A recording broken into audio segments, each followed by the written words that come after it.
Our Dancing Daughters, a September 1st, 1928 silent film that epitomizes the flapper era, directed by Harry Beaumont and starring the sensational Joan Crawford. She plays Diana Medford, a vivacious young woman navigating the wild social scene of the Roaring Twenties. Filled with jazz, dancing, and glamorous parties, the film explores themes of youth, rebellion, and the pursuit of pleasure. Our Dancing Daughters captivated audiences with its stylish portrayal of the era and remains a classic example of 1920s cinema. The film also delves into deeper social commentary, portraying the contrast between the carefree lifestyle of the wealthy elite and the struggles faced by those less fortunate. Through its characters, Our Dancing Daughters addresses issues of class disparity, gender roles, and the consequences of reckless behavior.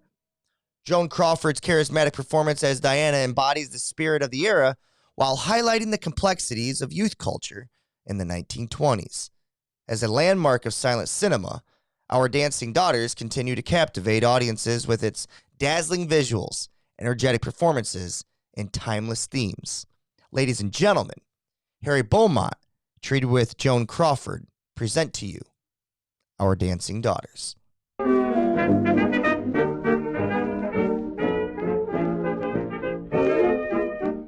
Step out and shout, hey, hey, then over step out and rear away. I want to yip out and yell, hooray, I'm feeling good, ba-da-da-da-da-da. I want to mingle with hoy for loy, I want to jingle the bells of joy, until I tingle and holler, boy, I'm feeling good. We did the movie this week on Our Dancing Daughters, a 1928 release, came out September 1st. Directed by Harry Beaumont, and it was distributed by MGM Studios, which, interesting enough, I found that MGM Studios was only 4 years old at the time. Will, you are a father to a daughter. You have a son as well. Interesting, Our Dancing Daughters. This is during the time of the Roaring Twenties. What was your initial thoughts on this movie? And again, you presented this movie to the collection. I just want to know what your thoughts were, both behind your draft pick and if it lived up to the hype. Sure. Yeah. So as far as my draft pick goes, I feel like it's still a little bit justified, right? It's a good early romance. There's some interesting stuff being done with the soundtrack, where there's some synchronization going on with how the the music is playing in the background and the dancing is kind of coordinated with it.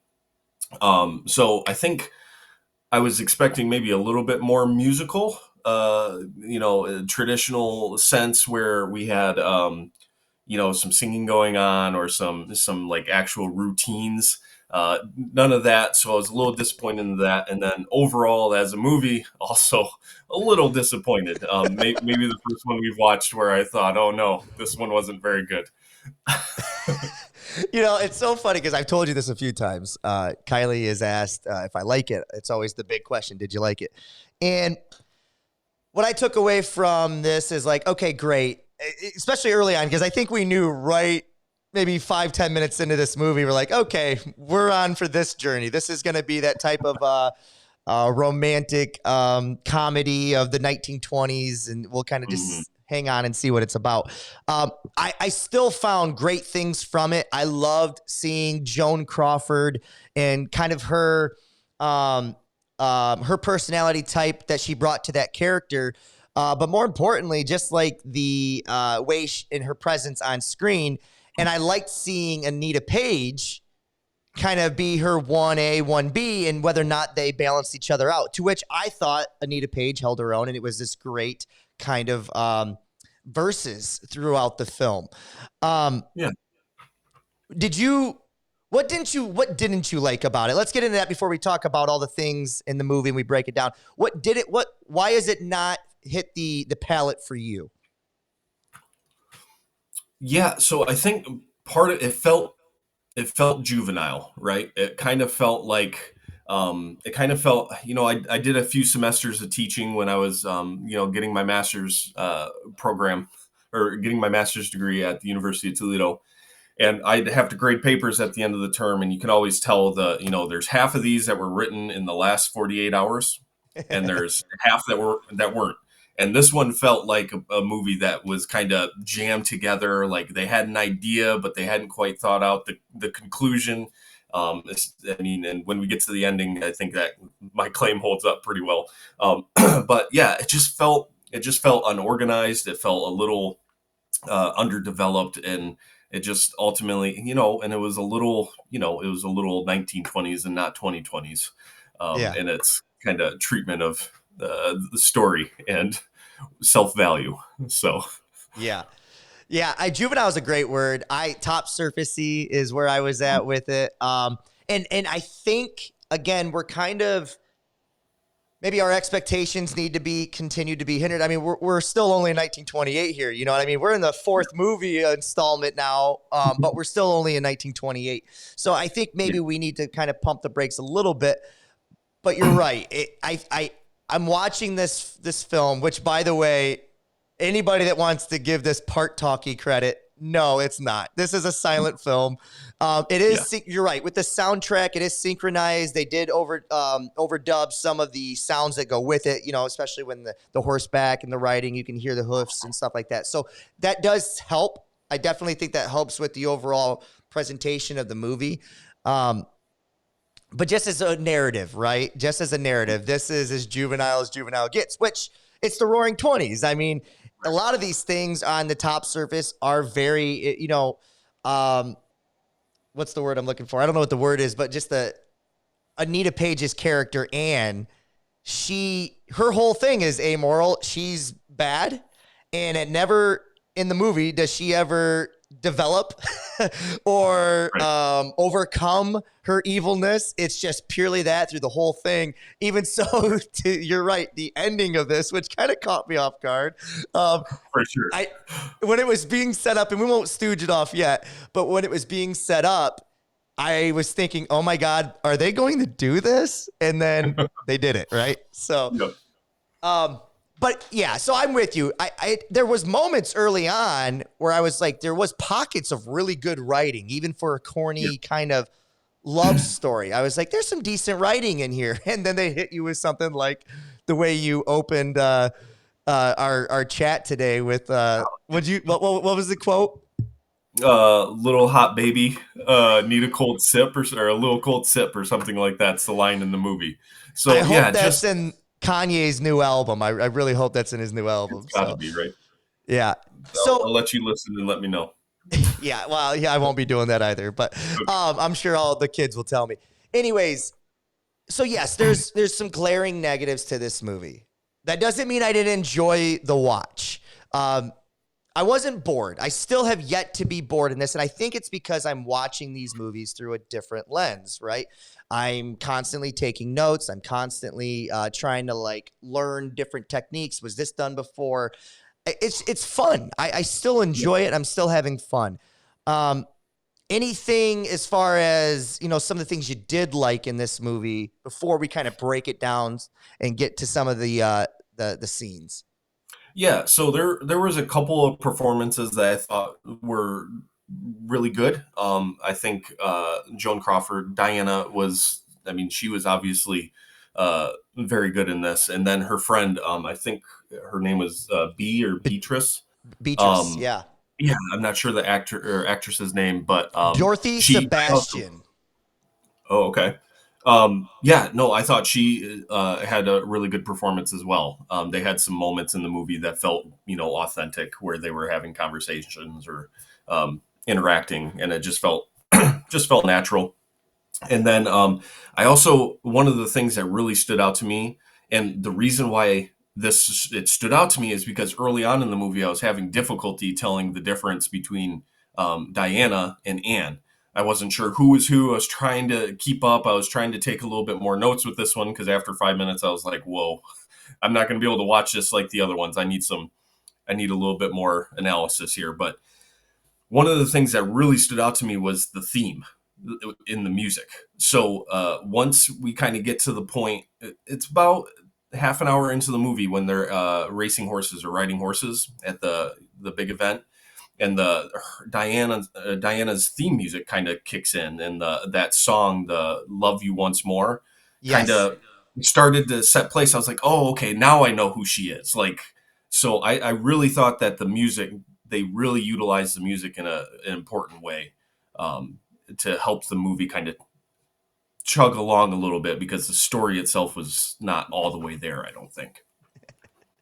Yeah, that's an interesting point. I didn't actually pick up on that. I did note, I mean, I always, try to do a little research, and I did know the song, but you're stating that the song would come on during Diana's moments and not during Anne's Yeah. moments. So that kind of helps, trigger the Pavlov's dog type of Yeah, training to the audience, right? exactly. Well, that, and Robert, you're not a dad yet to a daughter, but you start to learn about music and themes when you watch Disney movies, right? Because you listen to the soundtracks over and over and over again, and you have to tell your daughter, "Hey," she asks, "What's this song?" It's a part of your world, if we're listening to Little Mermaid, and then the next song is part of your world, reprise, and you have Yeah. to explain what that means. So, like, this has that theme in it, right? For Diana, Okay. like, this is her music. It kind of sets the tone for when she's on screen. It's not, the music plays when, even if there's no lyrics with it. So it Sure. kind of gives you that, because she's the protagonist. It kind of it's a nicer tone. It's a nicer feel when that music's on. So it Yeah. really started to click for me when that music was on. Well, I think when we get through this 100 years and we start the rewatch sequel and we start doing these again, um, I'll have to catch that and see if I can pick up on it. I did want to say something before we got to the scenes again and the things to note.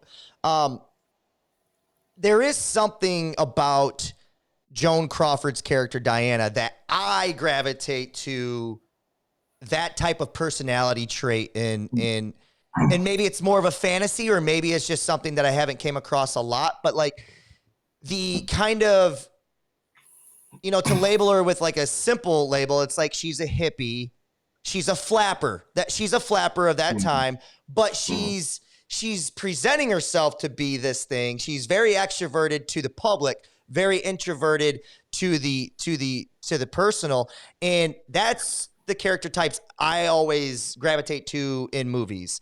Mhm.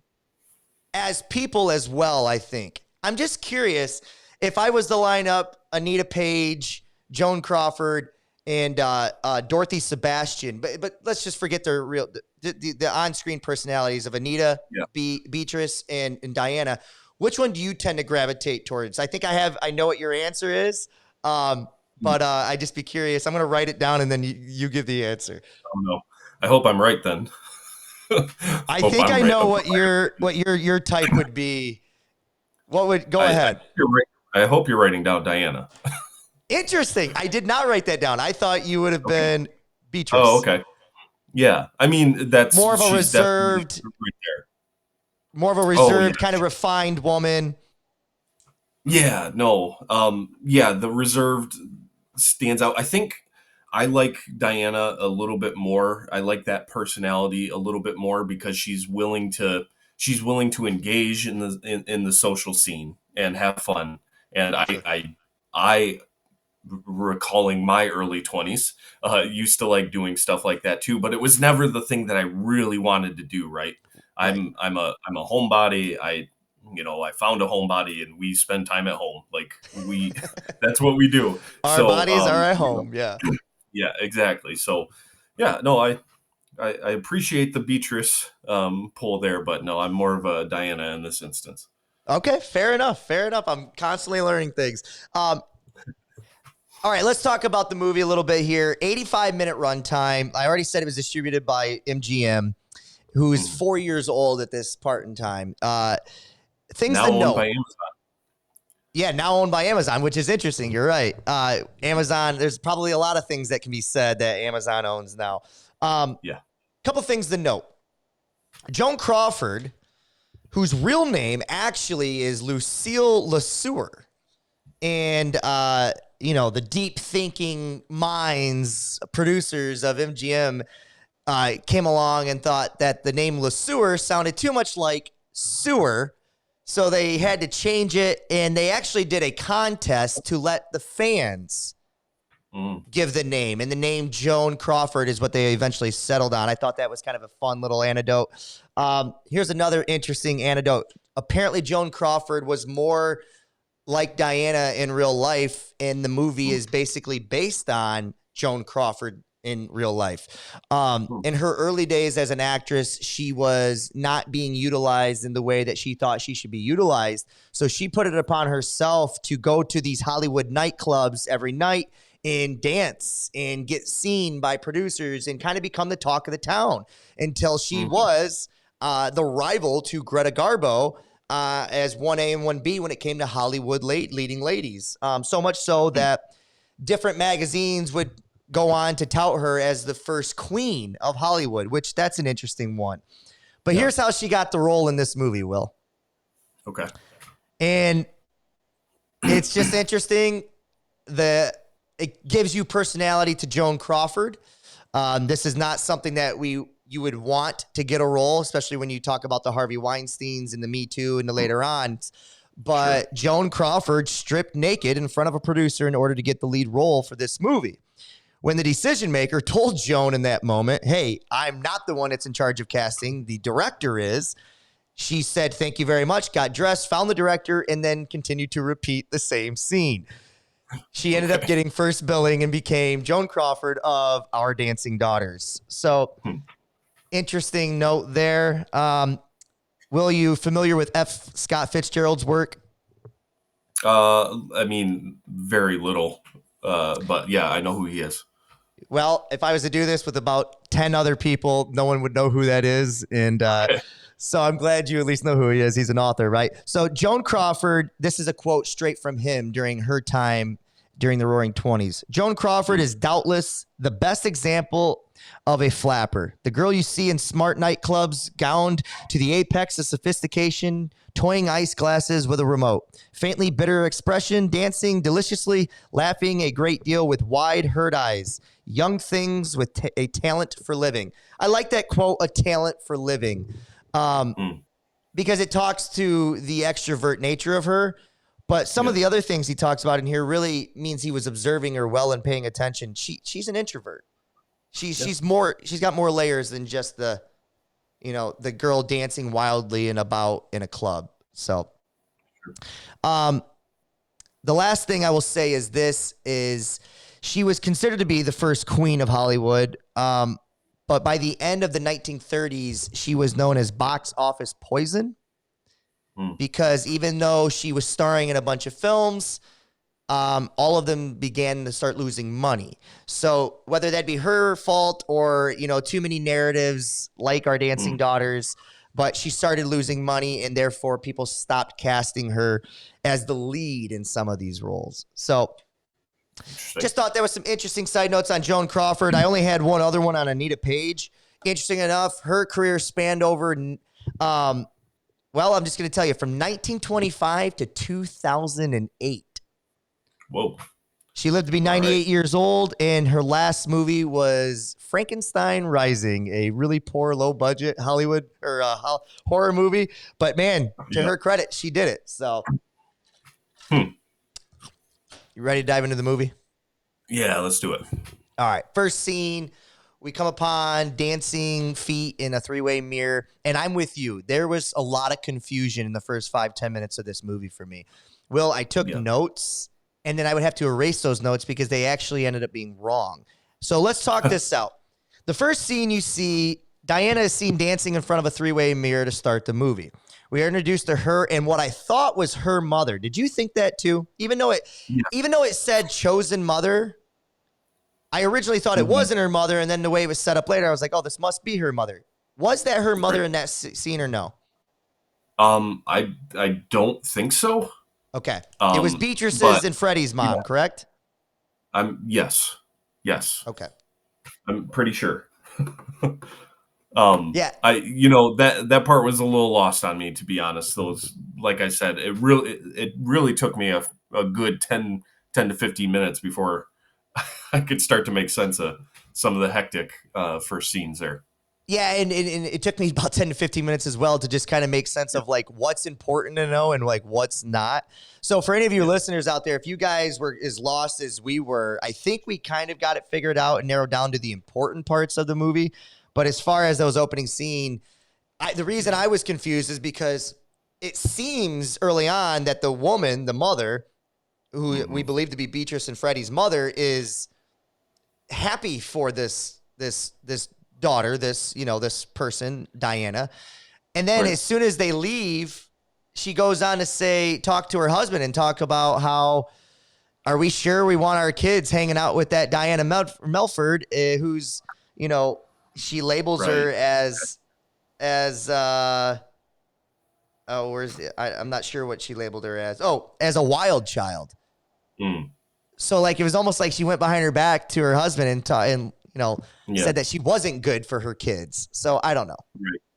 Yeah, But no, I think kind of setting the expectation for Diana to be the wild child kind of gives her the arc that she has throughout the movie, right? Of us kind of seeing that she's not, she's a flapper girl, right? But she also has something else that she wants, something maybe a little bit more meaningful. So, yeah. yeah, it sets the stage for her. You're right. She's Harry Beaumont's telling us, the viewer, that this is the flapper, this is the wild child, this is the one that's going to be kind of the life of the party, so to speak. Real quick, we are introduced to Beatrice and Norman. And Norman right away, he's like, I'm going to continue to keep asking you to marry me over and over again until you say yes. And Beatrice, gives a little exposition about, I've done some things in the past, which basically alludes to her, I believe, not being a virgin. I don't know if you picked up on anything else there that's of no note. Did you? No, that was what I think was intended. Okay. And I Yeah. just say the obvious, Will. So we go on. We later get introduced to Anne now. Okay. So now the kids are on their way out. They're getting ready to go to a party. And now we're introduced to Anne and her mother. And boy, is her mother just something to write home about.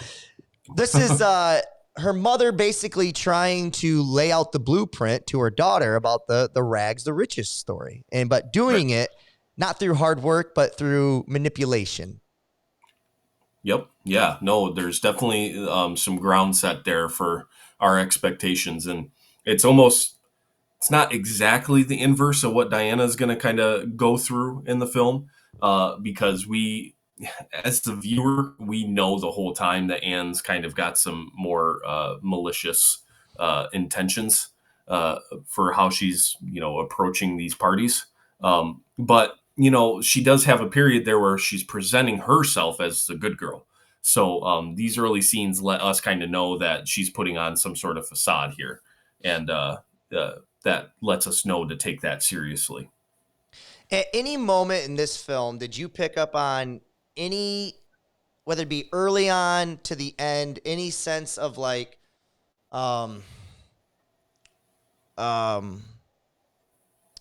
what's the word I'm looking for?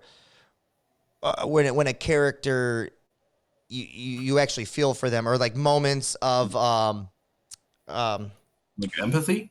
empathy, but like, yeah, the moment where like Joker is talking about how he got the scars, and you're like, holy crap, he's moments of redemption. Did she have any moments of redemption early on for you where you actually wanted to give her the benefit of the doubt, where she might go left instead of right like her mother wants her to? Or is she just, like I stated early on, the villain from step one to step? Yeah, so there's the tiny, that I think that horse riding scene is really crucial because there is a moment there where she does end up winning Ben's attention and affection, and you wonder if that's the moment where she might actually, through her acts, find something to actually build a good person out of. Like sometimes we can be a little aimless in life, and there can be these moments along the way where we are actively understanding them as like, hey, this is a real thing that I'm feeling. It's authentic. It's genuine. Maybe I can be a different person. So in that scene, I think there's some of that. from Anne, where it's like, hey, maybe she can figure something out here and not be so malicious. But Yeah, because she does mention Freddie, because in that scene with the mother early on, Freddie has sent flowers and a note, and but then right away we hear about how she's going to get married, and who doesn't love a good fling, right? She's excited about the fling with Freddie already on. So her intention to find someone who's rich, which is being propelled by her mother, seems to be being amplified by her daughter she's buying in. We get to the private party, and now we're introduced to a guy named Ben Blaine. And not just any guy, ladies and gentlemen, this guy is worth millions, and he happens to be the greatest halfback that Alabama has ever had. And side note, that's actually a true statement up to that point. 1926, he was an actual running back for Alabama. And in the big game, the big championship game, apparently he scored 2 touchdowns, so good for them. That's in 1926. So anyways, Ben Blaine sees Anna from afar. I'm sorry, say it again. Oh, their high point as a program. Yeah, exactly. The rest of it's just been downhill. CAA humor for you. So Ben is sitting at a table. He's not involved in the private party, but he sees right away Diana, who's just owns the crowd. Everything, all eyes on Diana. She's doing her thing. She's doing the dancing, the whole thing. And he sees her, and he's enamored with her right away. Eventually, they draw eyes to each other. There's conversation that's had. They begin dancing when now Anne, who's sitting at a booth, a couch of some sort with Freddie, starts waving and trying to get the attention of Ben Blaine. Quickly, I've learned in this movie, there is absolutely no boundaries in this movie at all. Like, did you get this sense? Oh, yeah. Yeah, no, there's, this movie is highlighting a style of life that was illegal, right? So, I mean, I think there's some of that, like, no boundaries, because why would we have boundaries when we're doing this anyway? So it's almost like it's like a part of our lives that we don't even have to think about when we leave because we can't talk about it. So let's do some weird shit. Let's do some weird shit. Yeah, it's it's putting the watch in the bowl and at the party and seeing which who picks it up. I was gonna ask, I know we weren't alive then. Do you find any of this narrative, or not narrative, but like the social structure that was taking place, the countless, even though Freddie is obviously with Anna or Anne, is this practical? Are these men introducing their women to other brilliant men and vice versa? Like, this happens quite a bit throughout the movie. Is that practical, or is that taking place? Because it definitely ain't taking place today, I wouldn't think. Or do you think in more of that class setting, it's more practical because they don't want to lose face ever, so they'll introduce someone, their loved one to another loved one, but without showing any signs of jealousy? You get what I'm saying? Is that practical? Was that something that was happening then? Honestly, I'm not sure. But I think the crowd that they're running in, I don't know if I could ever speak to the how they act, right? Because this is an elite group of people. I mean, someone is renting out these, lavish places, it seems like every weekend, to have these parties. So who knows? Who knows what rich folk get up to when the doors are shut, right? So it could just be what they got up to. I don't know. Well, Gatsby, what's a Gatsby? That's the Gatsby time as well, right? So Yeah. this was the loose morals of the youth at the time. This was something new. This was breaking out of structure. And you're right. Let's get a little weird when the doors close. Let's see what happens. As far as the narrative there, so now Ben is introduced to Anne, but poor Anne's got to go home. Anne's goes home. Diana and Ben, they continue to have their night. It goes back to the home, but nothing seems to progress from there other than a kiss. And then we move on to Beatrice and Norman, and their story is continuing to grow as they kiss in the car. Let's get now to the horseback gathering. Okay, you called it the big event. I had a hard time even knowing what these events were. We moved from the horseback gathering to the yacht club, or to the yacht, to, they just moved so quickly through these things without giving any real explanation of what these events are. I really am not even sure. Did you have a sense at all of like a timeline for this movie? Excuse me. Weeks, maybe, Okay. maybe a few months. I mean, people got married, right, in Yeah. the process of the movie, so there had to have been some sort of time that was passing. It wasn't just like 3 or 4 weekends. I would imagine it's more like, we're just seeing a few of the parties that are going on. So Yeah. I would say probably 3-4 months if you had to make me. I think that's a safe. I think that's a safe bet. I'd probably go on there with you as well. So we're at the gathering, and this is now the second time that Anne and Diana are outwitting each other. And when it comes to trying to outwit Diana, it's just not possible, right? So she's going to win that battle every time because Anne is too new. Diana is clearly weathered and has seen these situations before. But this is probably the first time she's been smitten and in love, right? So this is why we care so deeply for this protagonist character, because we can tell and sense that this is not the same path that she's taken, 100 times prior. This is something new. And that's kind of shows you the arc of her development of a character. So we get to the Cove. Ben and her share, some very, this is the part in the movie where I thought there was some clever writing. I didn't write down any quotes or anything, but I was like, oh, this is a nice moment for these two. And you really like Ben Blaine at this moment. That's kind of, in my opinion, the end of Act 1. Are you a fan of, obviously it's set up to be a fan of Ben Blaine. Where are you at with just Act 1 as a whole? Are you still interested? Where are you at? Yeah, no, this part of the movie was the best part of the movie, right? Agreed. Because you're getting, I talked a little bit earlier about the theme, so you're kind of understanding who's the protagonist here and who we're going to be traveling, going through the arc with and trying to, resolve some of her feelings, right? Because she clearly is, as you said, smitten. I think that's the right word with Ben Blaine, because again, maybe an argument for later, but the love here seems a little forced, right? Because they're looking for a rich dude, right?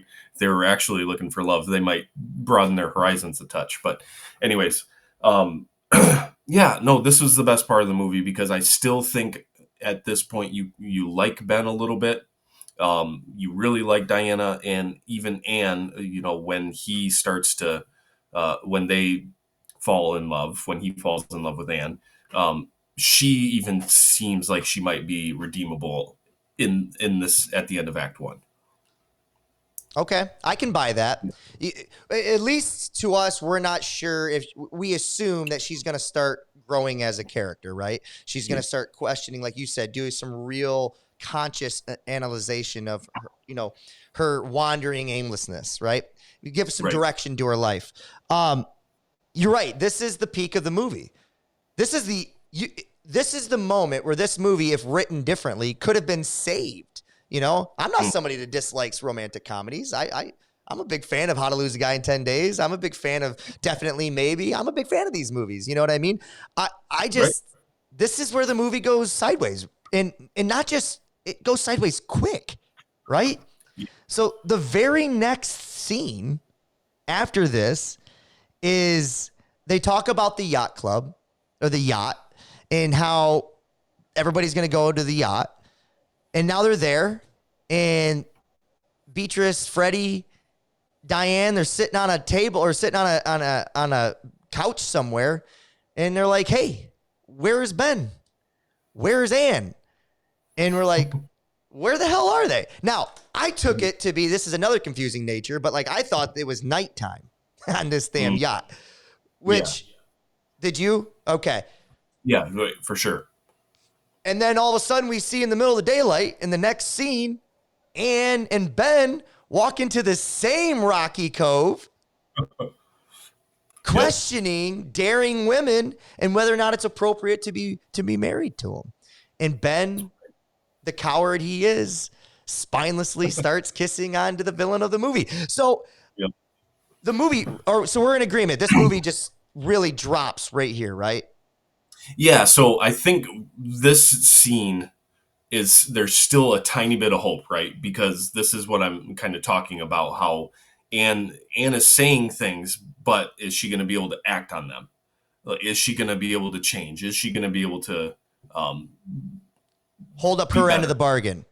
Yes, exactly. So there's still that where you can kind of, in a romantic comedies, there's always, that's, I think my least favorite part about romantic comedies, there always has to be something, right, that goes wrong. And the ones that are super forced are the ones that are the hardest to get on board with. But here, you've got two women who are vying for the same man, and the man makes a decision, and you can feel Diana's, pain and agony at his decision. And there's nothing forced here yet. There's nothing that you can really look at and say, oh, darn it, Ben, why didn't you choose Diana? There's still some hope here for a good love story, and to see what happens with Diana. Yeah, I think you're right. There's still some hope with Anne, but as far as Ben, we lose him altogether, right? Because this movie needed 3-4 more scenes in between this part and the Rocky Cove where Diane and Ben are sitting enjoying each other, right? We're at the peak of their love. Sure. There's absolutely, outside of the Ben looking into his tie, reflecting, outside of that, there's nothing else that questions that this is going to be. I mean, yes, we gather that she's wild. It's been already the seed has already been planted of whether or not she would make a good wife or not by Anne's mother. But like, as far as Ben losing interest or even like seeing that come to fruition, like maybe they go to a nightclub and she continues her wild ways because she needs that attention. You know what I mean? Something that makes Ben start doubting, so that when we get to this moment with Ben and Anne, we can get that same type of redemption in Ben as well. They lost me for Ben the rest of the movie in this. So much so that when we talk about the ending, like, get rid of it. I want nothing to do with it. You know what I mean? So do you have a different take on Ben? Am I being too hard on Ben Blaine?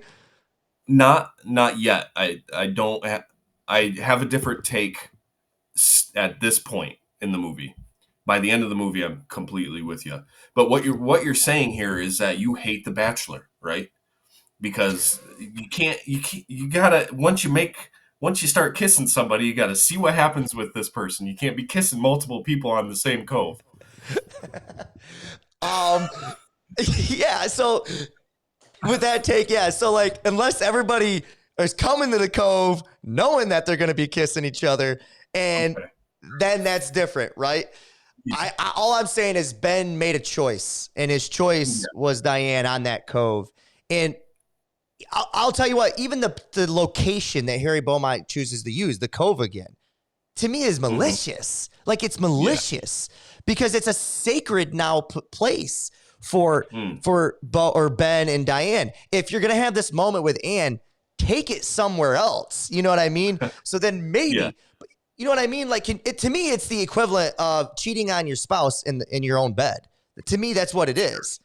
So yeah, I don't want to go that far because I still think that Ben's trying to make a decision here, right? If he is seriously, I mean, this is dating, right? I mean, this is what happens with dating. Yeah, agreed. But where's the conversation between Ben and Diane that states his doubts or his worries? You see what I'm saying? Sure. On the Rocky No, yeah. Cove, all it was positive love. There's no moment of, I'm so enamored with you, Diane, but man, you scared the hell out of me. Like, there's Yeah. nothing like that. Right. Okay. So I think the problem here is then with the movie, Yeah. Oh, it not is. Yeah. necessarily, not necessarily with the. I see what you're saying. I think it makes sense, but I think the counterpoint I'm trying to make is I think there's some stuff that's happening in between the scenes that we're just not privy to, which is the Okay. fault of the movie, not necessarily of the actual actions, right? Okay. So Because not the I character. Okay. yeah, well, here I still think Ben is like most people who have ever been in love with two different people at the same time. Like, because I'm not here to say like you can only love one person in your life, right? And sometimes it happens at the same time Sure. where you love two people at the same time. It's hard to make these types of decisions, and that's what he's going through. So, I guess I didn't think I was going to be defending Ben, but I think at this point he's still he's still trying to figure out what he wants with his life, and I think you're right. He shouldn't have gone to the Cove. You're right. All right. I don't want to harp on and beat a dead horse here. I guess I'm gonna preface that and then beat a dead horse. Sure. I guess the last thing that I would say is whether it's a structure flaw within the movie, because you're right. As far as demeanor, tone, all like the way he's communicating, yes, I pick up on that. There is a internal turmoil with him. I do get that, right? The issue is that I guess I didn't believe that there was enough cemented with the interactions between Anne and Ben prior to this to justify anything more than like, I didn't know he was in love with Anne. I just assumed that he was being, every time that he would go forward with Diane, he'd be kind of presented with like this alternative, but it was always like a cute, like flirty thing that never really, evolved in anything more. And then Diane would remind him of why she's the one, and he would go back to that way. And then that's what I thought the Rocky Cove scene was supposed to be, was him choosing and cementing. And then there's literally no other scenes between him and Anne that show that. So you're right. It's probably a flaw with the movie in the sense of like what the movie thought it was doing didn't work for me, or I didn't buy into it. So maybe that's what it is. But you're right. Ben, in my eyes, is just, if I'm an offensive lineman for Alabama, I'm not blocking for him. So, all right, we move on. You're right. I didn't expect for us to get there. Sorry, Will. You must be an Alabama fan. All right. No. We move on. Eventually, we get back to the party, and Ben and Ann now walk into the party together, leaving Diana heartbroken. And that kind of gets us now into Act 2. And I feel like through most of Act 2 is really just Diana and sitting in her heartbreak, right? We find out that Beatrice now is married to Norman. That adds to Diana's heartbreak because it's what her life should have been. Right. We move on to Anne and Ben's house. Or I'm sorry, we move on to Norman and Beatrice's house. And we see the crowd. This is the first time that we're kind of getting the reference to who the crowd is. I didn't realize it was going to be Freddie and his friends. So I'm assuming whoever Beatrice lost her virginity to is amongst one of those, well, two friends of Freddie's. Yeah. This bothers Norman so much because they come back to the house. Again, there's no boundaries in this. They come back to the house. Norman and her have a huge fight. Norman shows his jealous side, basically leaves the house, and once again could not forgive her like he thought he could. He's now being faced with that. This was another moment in the movie where like we're being faced with the men of this movie. And at that point, I was not a huge Ben fan, right, as we just talked about. But at this point, I'm like, okay, Norman still, if he comes back, there's still redeemable qualities with Norman, right? He's just somebody Yeah. who was never faced with her past, and now it's his Yeah. present, and he didn't handle it well, but he still got a chance as long as he makes his return. Did you read into that same way?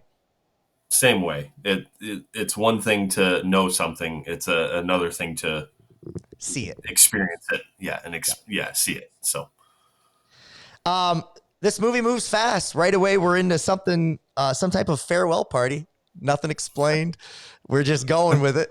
I don't know if she's doing a overseas Peace Corps thing. If 2 years, you didn't know that? 2 years. Yeah, she was originally going to be gone for 1. She eventually goes for 2.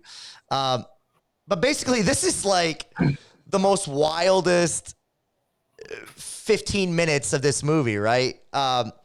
Diana's farewell party. Freddie and Anne are together in a car that arrives to the party. Anne is clearly intoxicated. Freddie tells her to go home and goes into the party. Anne goes in anyways. Freddie does not know that she's right behind him. I did jump over Ben and Anne having their big fight because Ben caught Anne essentially cheating on him with Freddie. I did jump over that scene, and it's really relevant to the story. I probably shouldn't have. I was just going to say, I mean, yes, it kind of, that scene just cements Anne as, the unredeemable character. It gives you that, the hope that you might have that she's going to, I keep saying turn it around, but we don't know her well enough to really make that claim. But as a human, we're all pulling for people to turn it around, right? Exactly. So, yeah, I mean, that scene's important because then we really who Anne really is. We know it, but also Ben knows it now. Right. So, and again, I took it as karma. I took it as, at the end of you messed up, and not just because I was rooting for Diane, because I was, but like I took it as karma. And I ultimately thought that at the end of this movie, we were going to get to a place where Ben is left out in the cold holding his suitcases. But anyways, we finally get to the party. Anne is now walked in behind Freddie. Freddie sees her. He's doing a little dance behind the people trying to hide from her. Freddie, in every instance, is just a young man enjoying his 20s and does not want to be tied down to anybody. But at least he's honest about it, right? Well, I don't know. He's hiding behind a couple. But yes, he's honest about it. He's upfront with it. Now we get to the big conclusion. Ben shows up to the party. Diana's in there, and now they're talking. And there's no big... I mean, this is the first time they've been seen together on screen since the Rocky Cove, as far as just the two of them, right? Right. Yeah. And this is the moment in the movie where he starts confessing his love, talks about... I'm not sure if we actually heard the words, I'm sorry, maybe we did, maybe you can pick up on that or not. But basically, he shows up and tells her how much he misses her, and then they're getting ready to kind of reconnect and rekindle. Is that the right ending? Should the movie have ended right there before we get to all this conclusion? Or did we need what's about to happen with Anne? Did we need this big fireworks display? Oh man. Do you mean you wish the movie had ended with Ben and Diana, not necessarily with it up in the air? Like he's presented this to her, and then that's the end of the movie? She's kind of we're left without an answer? I wish this movie... Well, I just meant like, since we know how it ended, is it better just to end the movie right then and there? Maybe do a final scene with Anne where she's embarrassed because it's happening in front of everyone, and then she goes off and they're just together, right? And maybe Diane changes her mind on the leaving in the first place. Me personally, my ending to this movie is it turns from a romantic comedy to a story of the protagonist learning that she doesn't need men or doesn't need love. She, finding her way back to her center of who she is. I wish it would have became a story about Diane, the human, because I wasn't rooting for Ben. I did not want there to be a conclusion. I didn't want Ben to get a happy ending because in my eyes, he was a guy that didn't deserve it. But that's after having our conversation, I'm curious with what you think. The particular where they're at in that room before Anne comes in, should this have been kind of the wrap up scene before we get everything that comes and follows? Or do you think we know that the movie wasn't very good, but do you think they did it? Had to continue. I think I am glad the movie didn't end here because I think Anne is delusional in these last 5 to 10 minutes. And it's actually pretty impressive, her 5 to 10 minutes here, because she's off the rails, and she's performed. It's a good performance too. I mean, you can see it in her eyes, like she's pretty committed to letting it go. And so I'm glad we got that scene because I think it was a good scene. Now, if you're asking me, do I wish the movie ended with Diana in Europe, then yeah, that's for sure, because the movie just wants to have its cake and eat it too, right? It wants Diana to sail off into the sunset and find herself, but then 2 years later, society news, she's married Ben, right? So it's like, yeah, it's one of those situations where, like I said earlier, it just felt like, hey, here's 3 ideas. Let's see if we can make them work. Oh, we have to end this thing. We can't figure it out, so let's do this, and it didn't work. And to be honest and probably fair to them, this is a new medium. I mean, it's new. Sure. It's been around for 20, 30 years. And talkies are coming and whatnot. And I guess the medium of silent films has been around, and this is like the most mastered, polished version of a silent film we're going to have. But to them, this might just be the ends to a mean. You know what I mean? Like they're not looking at, and maybe it's unfair to say that because there's so many other great stories that have been told. We just watched one a week ago with Carl Dreyer, who's looking at this medium as more than just an ends to a mean. This is a art form. So I guess I'm going to reject my own theory there, but that's probably what was happening. I'm not saying it was right, but like, that's probably what was happening is they're just like, hey, because he pushes out our brushing brides after this. He pushes out our modern maidens after this. I mean, this becomes like a thing for Harry Beaumont. It's just a way to make money, right? Oh yeah. I mean, it's the popcorn of the day, right? Yeah. I mean, it's not, I won't go so far as to say it's Avengers because it's not nearly the same thing, but it is like this is what the people want, right? Like if they keep making these type of movies for a reason, because they do well. So they put them out, and sometimes they don't have to be great because people just want to go to the theater and lose themselves for a little bit. We still do that. I mean, we go see shitty movies sometimes if we have to, just to get to the theater for a couple hours. So yeah, I haven't seen a movie in a while. I'm getting ready to go see Wonka this weekend. Nice. But because there was such a gap, I convinced myself, I didn't go see it, but I was going to convince myself to go see Thanksgiving. I was like, you know what? This looks like fun. Something I don't have to think a lot about. I remember I got into Godzilla versus King Kong or whatever. And I'm like, when I left, I realized I'm never going to go watch the sequel, but it killed time. It was during COVID, so it gave us something to do. Let's stooge off the ending. We've already talked about the ending a little bit. Let's talk about, just for the cohesiveness and put a bow on this. Anne invites everybody upstairs for a fireworks show. They're going to fight in front of everybody. Ben and Diane end up leaving because Diane is just humiliated by the entire drama scene that's taking place. Anne is still going on about. Norman shows up to the party. Beatrice is there. They rekindle. So we get our happy ending with them. But Anne is still going. And this is where Harry Beaumont allows Anne to come out. Now everybody else has left her, and it's just the 3 of them. And she walks out into the stairs, and she sees 3 maids cleaning the floor. And they're elderly, and they're working class. And Anne is just letting them have it about their place in the world, making and mocking them. And then there's the big death scene. Did you see this coming? No.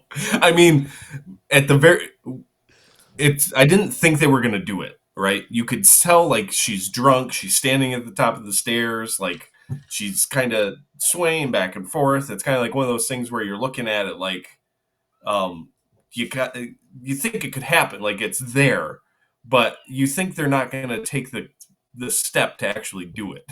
Yeah. Right. And then they did it. And then they did it. I was almost thinking to myself watching this, okay, all right, Harry, you might be able to let me forget and forgive you for the last 30 minutes of this movie if you just tease the fact that she's going to fall and then it doesn't actually happen, meaning that you are in on the joke. Yeah. And then it didn't. And then you're just like, you just made me validate the fact that I didn't think that you're a very good director.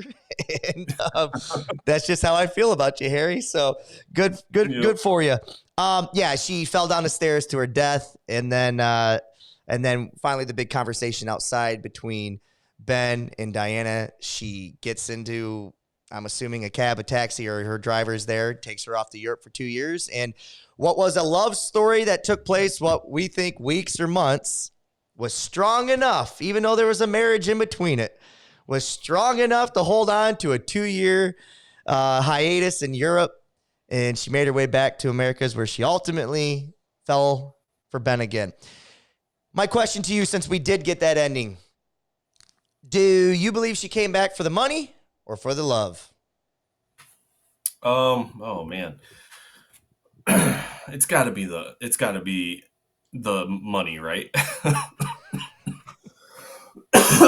Sorry, everyone. No, it's got to be the money, right? She just spent 2 years in Europe, and you couldn't find one dude to fall in love with. Like, come on.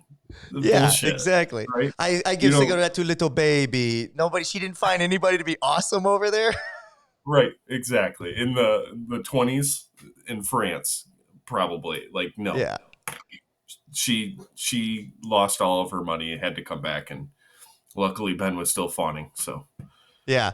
Ben didn't remarry. Yeah, you're right. Ben didn't move on in male-dominated America. He didn't move on. Yeah. But even though Ben didn't, we do. Hard-hitting question number 1. Okay. It's 4th and 1. National championship game. And you're Nick Saban.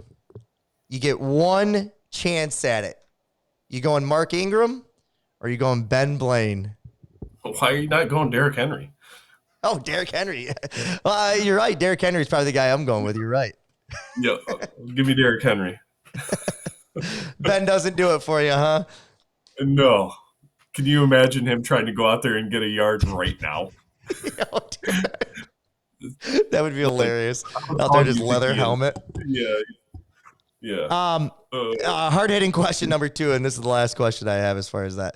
Have you ever signed off on a letter, gloriously yours?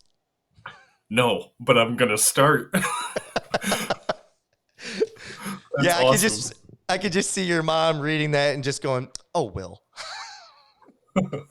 Yeah. Hey, I've got a hard-hitting question for you. Okay.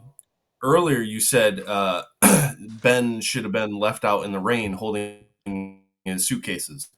Yeah. Don't you think someone else would have been holding them for him? Oh, yeah, easily. Now, did you have someone in mind, or I think here's what I think it would have been. Here's who I think's holding Ben's suitcases. I think obviously Ben wants Diane. He became friends with Norman, and they get together and they screw the guy that screwed Beatrice in the early days. So now that guy is working for Ben, holding his bags. Okay. All right. Perfect. Fair enough. Hey, we talked last week. So what other movies or performances stood out to you from what you've seen, obviously in more modern times, recent times, compared that you think is a direct link to maybe not just Joan Crawford, but just this time period in Hollywood? Because I know one that sticks out to me right away.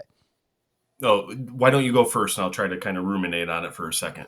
I knew you were gonna say that, and I literally just the name of it lost me. Margot Robbie in Brad Pitt in the movie that takes place about this time period. Oh, Babylon. Babylon. What is Yeah. it?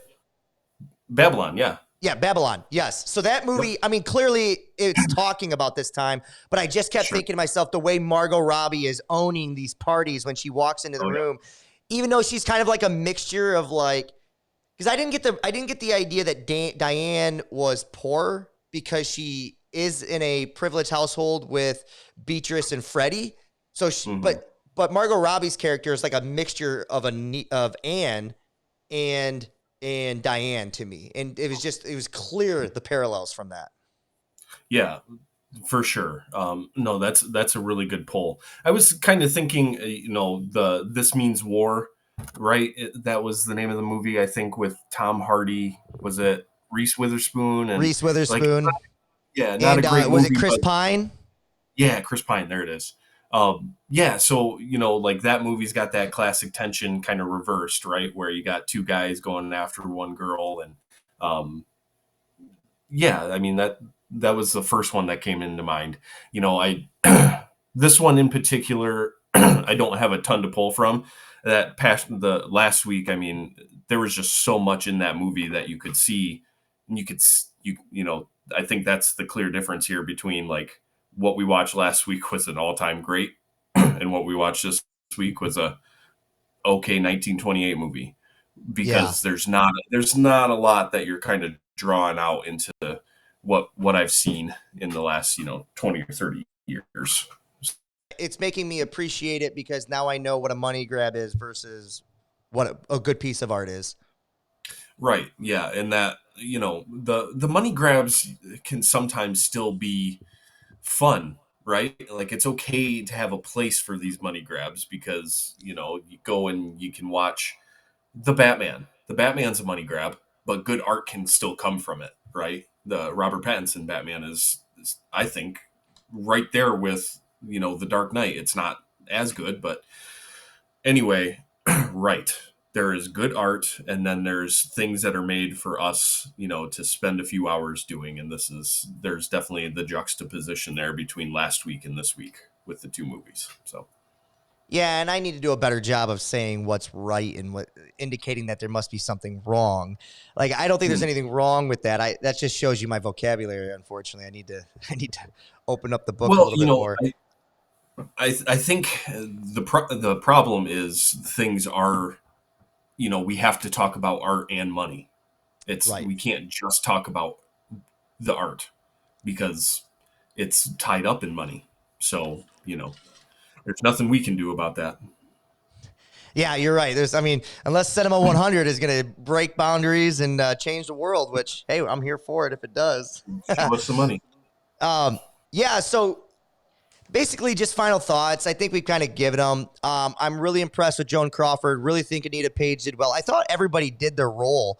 I thought everybody's performance in this was fine.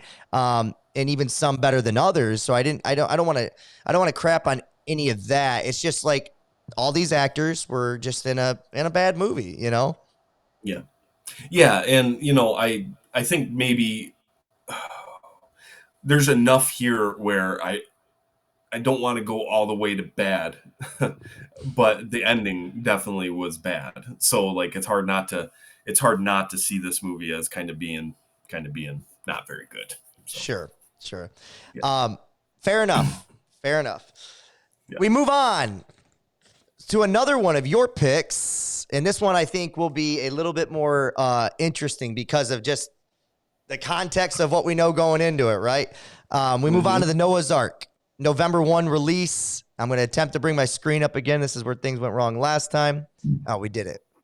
1928 film Noah's Ark. This one was directed by Michael Curtiz, written by Daryl Zanuck and Anthony Coldway, and it stars Dolores Costello and George O'Brien. Now, this one's a little bit longer, Will, so I'm not sure which one we're going to get to watch, whether or not we get the 2 hour and 15 minute version or if we get the hour and 8 minute version or the 108 minute version.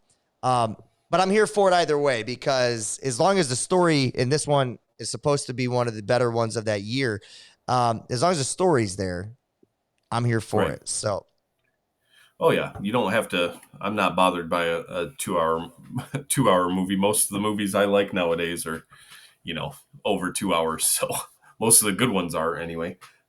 So Yeah, because yeah, it's because the story has time to, develop, and you can kind of, cement more of the narratives that you want to get to the end, so that you can have a more flushed out story. And sometimes, right. especially with the attention span of today's generation, it feels like you got to push everything into an hour and a half, 2 hours, and then you leave there not as happy because you don't have the attention span to sit through it. So, Right. Nope, this is true. So we'll see how this one goes. I'm excited. I like to see when there's kind of two kind of parallel stories going on at the same time. I like when there's a little bit of timeline jumping. Really 2000 ever since you'd made me start watching Lost, the timeline jumping has been my go-to. So we'll see how that one goes here. now, do you have any prior knowledge to this movie at all, besides like later iterations of this, and then like just having understanding of the story? Do you have any knowledge of this particular piece of work? Only that there's a story that's kind of going on during the First World War. Okay. So yeah, that's just from the tagline, right? When you read the little blurb on Mm-hmm. IMDb or Letterboxd or something like that. So I know that there's this. The poster has got Noah's Ark on it. I'm assuming that it's either interplayed with the Great War, as it is called then, in 1928, but or if it's all told through that lens of Yeah. the Great War. So be interesting to see. Yeah, we'll find out, because I actually didn't know that at all. So that's pleasantly a surprise to know that it's, the Great War, and then there's going to be some type of parallel storytelling taking place, and I'll be interested Right. to see how they kind of connect it all together. So, Yeah. yeah. Well, I love doing this with you, buddy. I don't know if there's anything else good for the order, food for thought, anything else that you want to share before we go, but the floor is yours. I don't have much, so I'm also glad to be here doing this with you. So, it's I've always wanted to watch these older movies, and this was exactly what we needed to kind of finally sit down and do it. So I'm glad to be doing it. Yeah, me too. Me too. And I guess my last note would be, um, I what I like about what we're doing is, obviously we talked about how it takes away the um, the picking and choosing of what the movie is going to be, but Hmm. I really do enjoy diving into like the culture, the society at the time, and what their perspective was on these things. So even going back to the movie we just watched, I still find it interesting that, and again, I didn't expect for us to have different takes on Ben, and that's probably why this ended up being our longest podcast yet. Because even though you gave me good points, I still haven't made that transformation on Ben, the character, because Sure. to me, the movie plot and the character are two in one because of the decisions that were made. But Yeah. the fact that Ben's forgiven at the end for all of his transgressions goes to me of like, and not just that, but like even Beatrice is willing to kick Anne out of the room, but like never really says anything to Ben about how could you have done this to Diane? You know what I mean? So like, to me, it just talks about the society at that time of like white male, especially Alabama privileged, could do no wrong. You know what I mean? Yeah, and I mean it's not just it is that, but it's also there's some class dynamics going on here, right? Where if you have money, it doesn't really end up mattering how you act because people still want to be around you.